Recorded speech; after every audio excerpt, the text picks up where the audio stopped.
You know, the church isn't a building, folks. The church is a group of people who live out the gospel in their words and actions. So many times people have, we got to keep reminding ourselves, the church is not a building.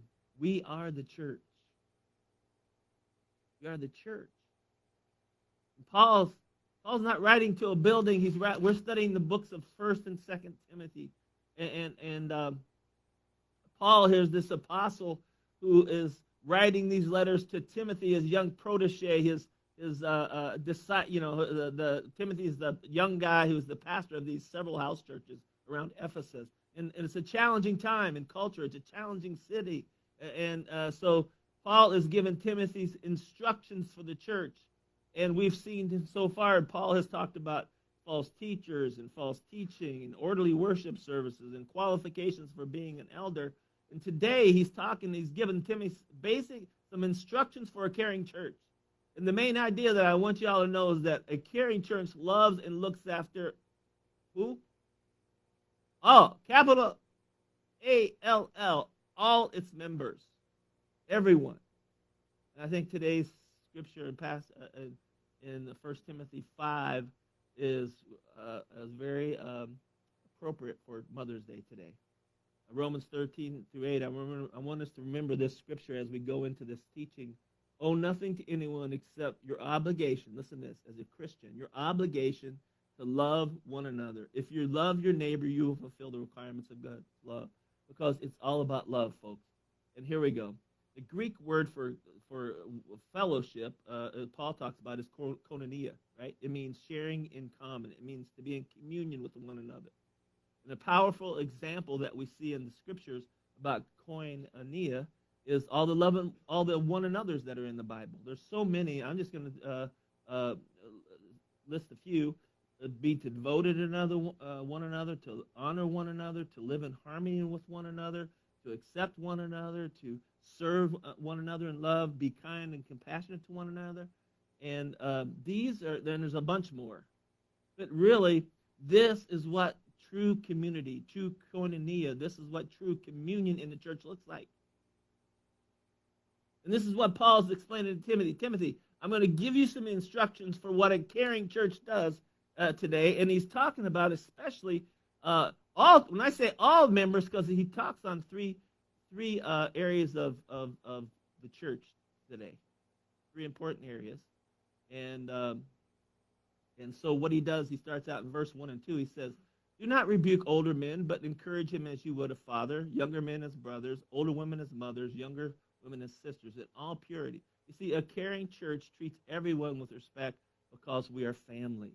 You know, we talked about it earlier in one of the sermons, that the culture is all about self, right? I mean, it's all about self, and it's all about self-love and this and that. And so our goal is that in the church is that we got to have a family. Yeah, taking care of yourself is important, folks. But for us, we have to have this family mindset.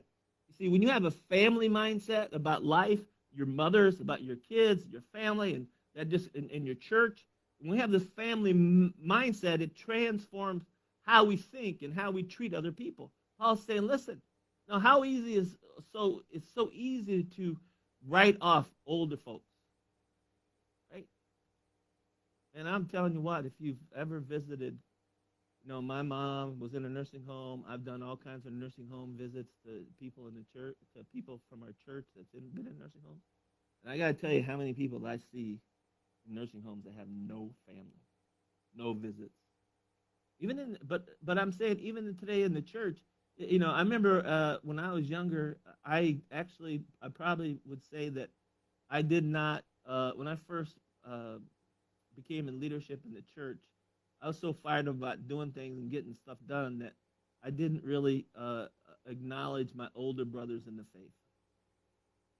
It's like, oh, okay, you guys have been there and done that. We're new and we're going to do this, And so Paul says it's easy to it's not show the respect, but also it's easy to, do things without recognizing older folks, younger men and women. And it's also easy to, push the kids, the younger people aside and say, look, as a church, we don't got time for old people. We got time for young people. We're on our mission. Telling Timothy, dude, don't do that. Look at these older men as fathers. Look at these younger men as brothers. Look at these older women as mothers and these younger women as sisters. In love, it's what the word purity, in all love. And so, friends, this is so important. And Paul is trying to write to Timothy. He sets us up. He says, Timothy, I'm going to give you some detailed instructions of people who are really special in God's eyes. And you know what the first one is? Widows. 3 categories of widows that Paul's going to lay out today in the church. Widows living with relatives. An example of that would be Mary. You remember when, of course, Jesus had all his siblings left, but he told John when he was at the cross, he said, John, take care of my mom, because none of his brothers and sisters was there. But Mary had a family. Then we have widows without a family. Anybody know who Anna was? Yeah, she was the prophetess hanging out the temple. What did she do? She was there, it says, night and day. She was praying and probably helping people out. She just lived her life without a family serving God. And then we had widows likely to remarry. Who was that? Anybody know the story of Ruth? Ruth was a widow and went back and got married and, had a great life. And so widows are important. Psalm 68 says this, God is the father to the fatherless, defender of widows. This is God whose dwelling is holy. So God, it's important. Listen, we know widows, orphans, immigrants, all these people, there's a class, groups of people that are very important to God. Did I say children? Yeah, children. I mean, everybody's important, but he lists several categories, but widows are very important. So we'll get into this. Honor widows. Listen, Paul starts right there. Honor widows who are truly widows, but if a widow has children, grandchildren, let them first learn to show their godliness to their own household and to make some return to their parents, for this is pleasing in the sight of God. She who is truly a widow, left all alone, has set her hope on God and continues supplication and prayers night and day, that she who is self-indulgent is dead even while she lives. Command these things as well, so that they may be without reproach. But if anyone does not provide for his relatives, especially for members of his household, he is denied the faith, and worse, as unbeliever. Wow, Paul, that is pretty tough. So I just want to start out this first statement. The church should recognize and support a widow who is truly in need, has no family support, and who serves God and his people with prayers and a life that is above reproach. That's what Paul's trying to say. And Paul, first of all, says, hey, we place a high value on widows. Why is that? Because God places a high value on widows. The Bible says widows are to be treated with honor and compassion and offered protection so that no one takes advantage of them. For a while there, Cynthia at Perk Place was a widow. I first came to town. One of the first things I did, one of the first official things that I did as a pastor at Wellspring over 16 years ago was officiate her husband's funeral. Cynthia, her husband died. She had no children. She had family members, but one of the things that she asked me to do, she said, Pastor Scott, would you come sit with me? Would you come sit with me, come with me, and help me negotiate my lease? This guy's taking advantage of me. She was a woman, and so I went with her and went there and sat down, and that guy looked at me and said, what are you doing here? And I said, I'm here to make sure everything's fair. I never had to say another word, but I was there, and every time after that point, I went there with her a couple times, and never had another had some problems, but the guy was not going to treat her unfairly, and that's what happens. People, widows, especially widows, can be taken advantage of. Now, God understands a widow's plight. God recognizes widows that are in need, and here Paul is saying, listen, we need to rise, because we honor widows, we need to rise to their defense. And so Paul's just going off of the Old Testament. Deuteronomy, it talks about laws and special provisions that were put in place to safeguard widows against neglect and abuse. What was happening? Widows were being neglected and abused. You saw that in Acts chapter 2, even in the New Testament. We look at Acts chapter 2 and think, oh, the church was so great, but guess what? They were not honoring widows of a certain group of people. And so we can see it even in Ephesus. That must have been a problem going on there as well. So here we see, especially in the Old Testament, Pharisees and a lot of the religious rulers were not honoring widows, not taking care of widows. And so, matter of fact, families weren't taking care of widows. And so today we have what? Pensions, we have Social Security, we have life insurance. Back then they had nothing. Zero. So there was no jobs for women. Widows couldn't support themselves. And so the care of widows became a challenge for the church, especially evidently in Ephesus, because Paul is saying, why were there so many widows back in those days? Because it was the men that were fading. The life expectancy of a man was a lot shorter than a woman. So there was a lot of widows back in those days. And so Paul had to clarify as to who was really a widow qualifying support. Now, that's why today if somebody needs support from Wellspring, and we're happy to help people, we do have a form. Paul is basically doing, Timothy, I'm going to teach you, and I'm going to show you that this is this is the qualifications for a widow who needs support. So Paul says, first of all, widows who have living children or grandchildren.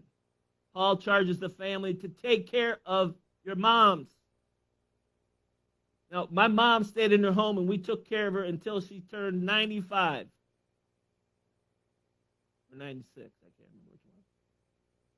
It wasn't until the last few months of her life where we couldn't take care of her. My brothers and my nieces, her grandchildren, were over there constantly taking care of my mom, made sure she had everything. My grandmother, actually, one of my grandmothers actually lived with my mom's brother, sister, so she stayed with them. My other grandma had kids that lived right next to her and took care of her. Folks, we're seeing times where people are when the mothers get old and fade away, as we say there, that people and families are not taking care of their moms. Paul says if you have a family and you're not taking care of your mom, you are worse than an unbeliever. Now, friends, that's like Paul is serious. This is like a stab in the heart. This is serious. You don't take care of your mom, you're worse than an unbeliever. Paul says, listen, if you're a true follower of Jesus Christ, you'll take care of your mom. If you truly have a gratitude for your mom, your widowed mother, you'll take care of your mom. You owe your mother your life. Paul says, Paul was getting a little heavy-handed here. He says, that's how important it is to take care of your mother, to take care of widows. Now he goes on and he says, let the widow be enrolled if she's not less than 60 years of age, having been the wife of one husband and having a reputation for good works. If she has brought up children and has shown hospitality, has washed the feet of the saints, has cared for the afflicted, and devoted herself to every good work. I said Anna, we gave her as a great example. But widows, this is what Paul says, widow to qualify support, 60 years and up, wife of one husband, known for her good works and hospitality. That's what he's saying. That's what Paul's basically saying. A widow who has demonstrated faithful service to the church deserves faithful support from the church. I've seen so many widows. In the 25 years I've been a pastor and the 30-some years I've been in church leadership, I've seen so many widows in the church. And I've seen the majority of them be faithful. I think of Sandra and Jane and Connie, who have just got involved and served. And I can just go back and name over the years a whole bunch of people. But it's amazing how many widows. And I know this. The widows that have gotten involved in church and decided to serve are way, way more happier than widows who are just going to sit at home and feel sorry for themselves. So Paul's saying, here's what it is, Timothy. Here's the requirements: 60 years and up, wife of one husband, known for her good works and hospitality. Did Paul have any? Do you think Paul had any flexibility in there, or just like all black and white? I think there was some flexibility, but Paul you got to have something to go off, and so that's what Paul's doing. And so we get in here. Sorry about short printing. That's why I'll be reading it from right here.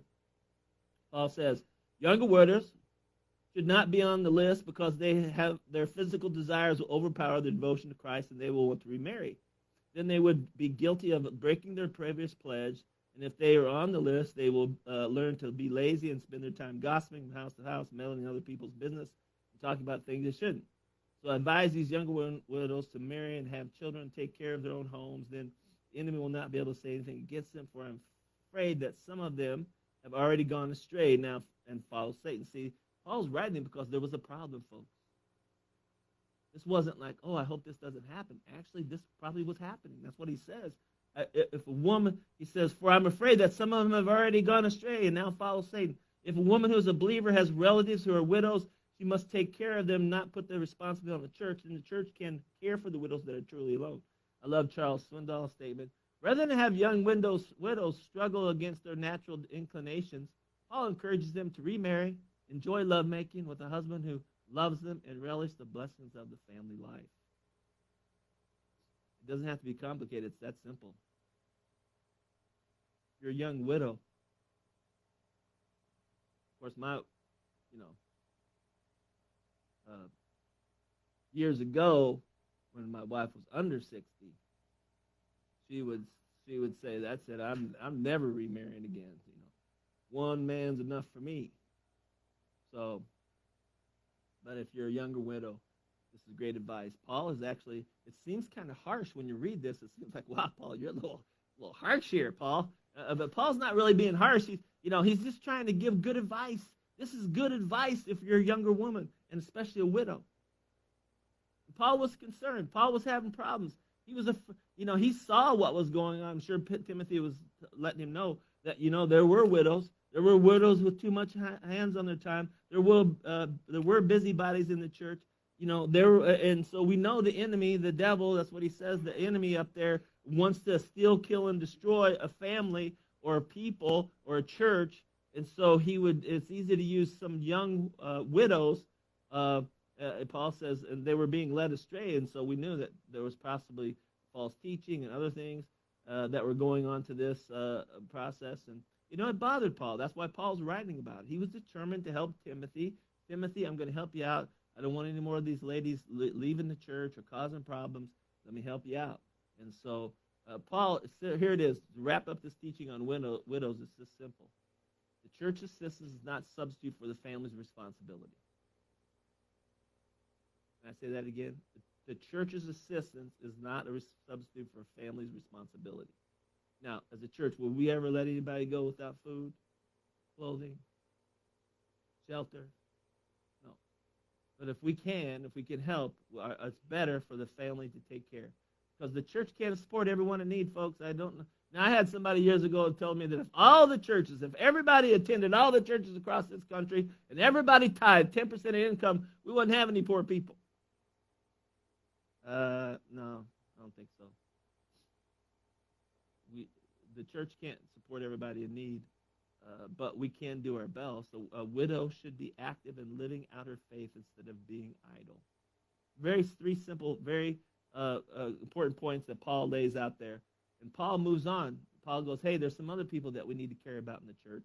Paul moves on for the instruction of elders. And this is very important. We've talked about this before. Elders who do their work well should be respected and paid well, especially those who work hard at both preaching and teaching. For the scripture says, you must not muzzle an ox to keep it from eating as it treads out the grain. And in another place, those who work deserve their pay. So it's better for a pastor to be paid full-time so he can fully dedicate himself to the Lord's work of serving and shepherding the congregation God has entrusted him. I've struggled with this over the years.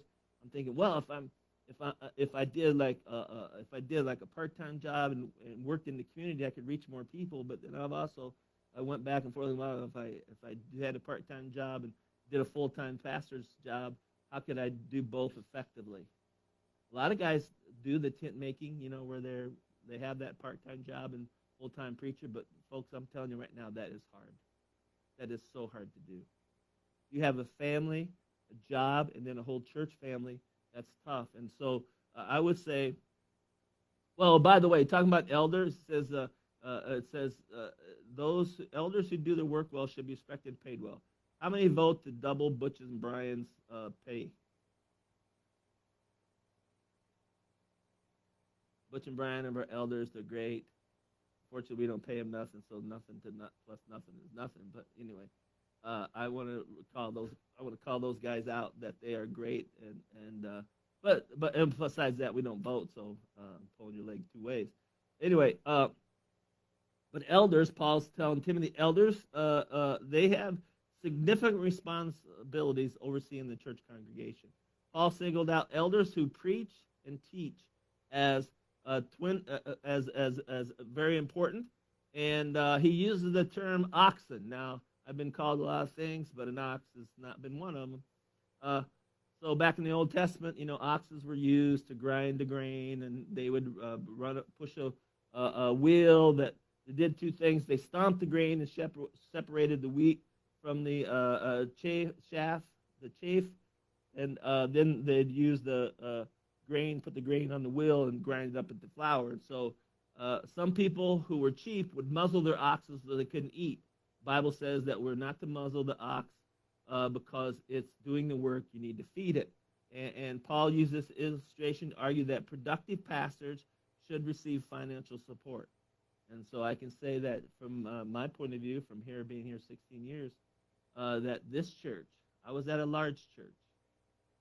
This church has blessed me more than the large church ever did. This church has blessed me more. Now it's blessing Pastor Jonathan. You know what? I've never had to ask for a raise. Some of you have been on the board and all this stuff, and I've never had to ask for a raise. I've never had to say, hey, I need more money because you guys have been faithful. And speaking of being faithfulness, I just want to remind everyone again, it's amazing. I got another donation the other day. We got another donation from somebody. People have been generous outside our church as well. We set up the Legacy Fund to fund Pastor Jonathan and my salary both for 1 year, so that we can mentor Pastor Jonathan and get him a good start. And so that has been going along really well. And so I'm so thankful for that. And if you continue to give to that, that would be awesome. And so it's been so great. I can't tell you, like I said, I've needed nothing. And this church has been so good to me as well. Paul goes on, then he says, well, okay, here's the problem. So we, pay the elders that are teaching well and serving well. But he goes, listen to this. He says, do not listen to an accusation against an elder unless it's confirmed by 2 or 3 witnesses. Those who sin should be reprimanded in front of the whole church. Excuse me. Those who sin should be reprimanded in front of the whole church. This will serve as a strong warning to others, and I solely command you in the presence of God and Christ Jesus and the highest angels to obey these instructions without taking sides or showing favoritism to anyone. Never be in a hurry about appointing a church leader. Do not share in the sins of others. Keep your life pure. Paul listen, when Paul says, I solely command you in the presence of God and Christ Jesus and the highest angels of angels to obey these instructions. Boy, Paul is really getting serious here. When you hear stuff like this, you better sit up and take notice. Paul is saying, first of all, an accusation of wrongdoing against an elder is a serious business. This is serious. If you're a church leader, you're in a position of leadership in the church, and there's an accusation against you, then that's serious stuff. And then Paul goes on to tell us that there is a process to dealing with an accusation against an elder, and it simply falls out of this. Paul, again, all they had was the Old Testament. Paul was saying, listen, there's the Old Testament law. A single witness shall not suffice against a person for any crime or any wrong in the connection with any offense that he has committed. Only evidence of 2 or 3 witnesses or 3 witnesses shall be a charge established. So, when they crucified Jesus, they had these witnesses. They paid. There wasn't a correct way to do this. Paul says there's Old Testament, there's this way to set up in order to deal with allegations. There must be 2 or 3 witnesses. And listen to this, folks. Just because there's 2 or 3 witnesses doesn't necessarily mean that's true, right? We see this with Jesus. We see this all the time. Look, we see this in our government. All kinds of people. We see this on the witness stand. People will hold up their hands, swear on the Holy Bible, their testimony is true, and then we find out what? They lied. Friends, there is so much lying going on. We have got to be totally different than the world, than the culture, than the politics. So what we do is we'll hold an investigation. A thorough investigation of any accusation needs to be checked out. And guess what? If an elder or leader in the church is found guilty of an unrepentant sin, then we tell it to the church. Now, friends, I don't know. This is the hardest thing for a pastor to do. There's nothing harder than to have church discipline. I don't know, something must be going now. Two dudes with vests just showed up right there in the back of our church. So I'm thinking, right when I talk about church discipline, two guys in the vest just pull up right behind me. And I'm like, are you guys coming for me or what? What, like, it was perfect timing. As soon as I said this, these two guys show up in the back there, Brian and yeah, they're still laughing about it. Anyway, an elder is found guilty of unrepentant sin. Paul says he must be rebuked publicly. Now, one of the things that we want to make sure about this, there's two reasons. Why would Paul want us to do this?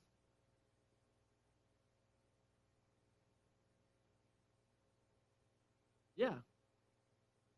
And there's a couple other reasons, I think, too, because, listen, people outside the church are watching us, folks.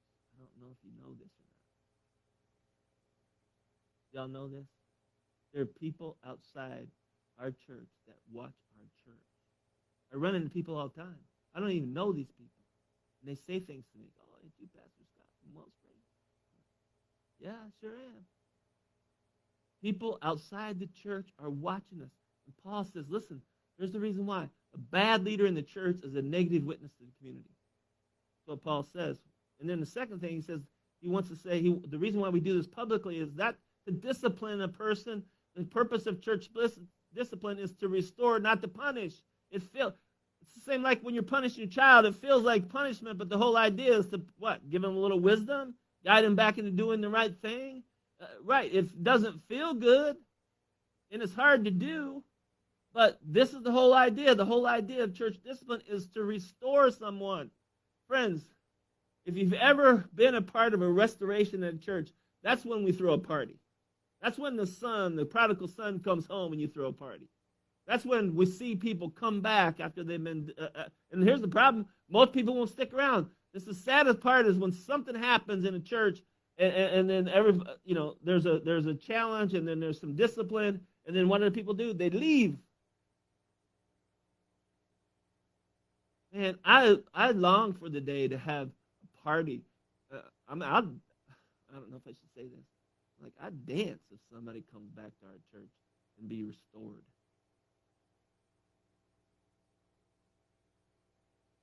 There's nothing more beautiful, more holy, more precious than restoring someone back to the faith.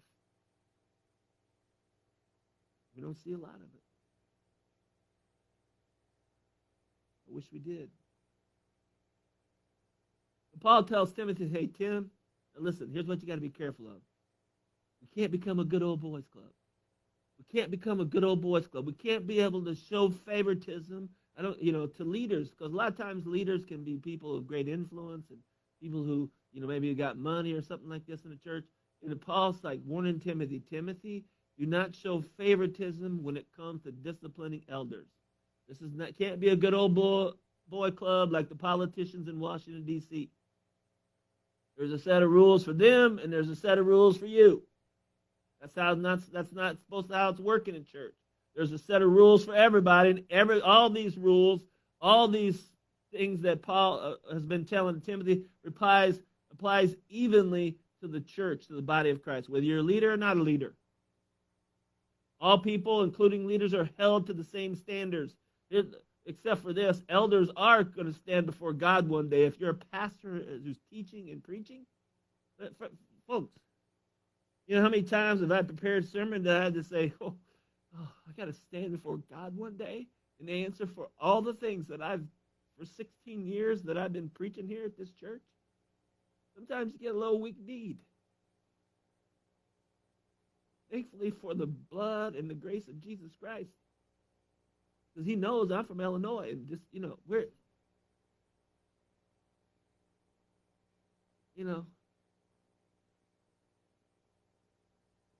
And I'm in cheesehead country, so thank God for God's. God calls everybody to hold the same standards. Why should a church not be too quick to appoint someone in leadership? That was the other thing he told Timothy. Don't be too quick to. Why should we not be too quick to appoint somebody in leadership in a church? Yeah, it takes time to observe a man's life and spiritual condition. You know, one of the best things that I remember when Dave Groves first came to our church. I didn't know Dave that well. Dave Groves comes. A lot of you don't come. Used to be an elder at a church. Used to be the police chief. Even when he was the police chief, he came to our church. And when they came to say, "Hey, we want to be a part of Wellspring," Dave told me, he says, "I'll serve whatever you want me to serve." He didn't ask for any special treatment. Didn't want anything because he was the chief of police and all this stuff. And so, you know, they put him on. He said he would clean bathrooms, serve coffee, whatever you wanted to do. We put him on the AV team back there putting stuff up, and we had to take him off of that because he kept putting cartoons and my face on the Three Stooges and stuff like this. We had to take him off there, but we didn't appoint Dave as elder right away. Dave was here for 2 or 3 years, and we watched him, even though he was the chief of police, even though he was a Christian, even though he was a pastor's son. We don't put people in positions of authority too quick because it takes time to observe a man's life and spiritual condition. Paul goes on, he says, so Paul says, okay, Timothy, this is how you treat widows. This is how you treat elders, leaders. This is next thing Paul gets into is Timothy. By the way, I'll have to go back to that. He says,